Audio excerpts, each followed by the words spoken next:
Členovia SAS to ešte nevedia, ale niečo za nimi prichádza. Plíži sa to v tme, ako obyčajný človek. Prekvapí ťa to zozadu. A potom ťa to dostane. Nočná mora SAS, Igor Matovič. Premiérka po nej pátra. Sulík je v koncoch. Béla rozmýšľa. Ale Igor Matovič prichádza. Nezastavia ho žiadne mreže.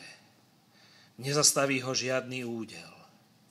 Je tu, je jediný. Nočná mora slovenského parlamentu. Igor Matovič. Prichádza, aby si vzal to, čo mu patrí. Siahne na tvoju funkciu a stiahne ťa do hlbín. Je jediný, je neprekonateľný. Je to on, nočná mora slovenského parlamentu.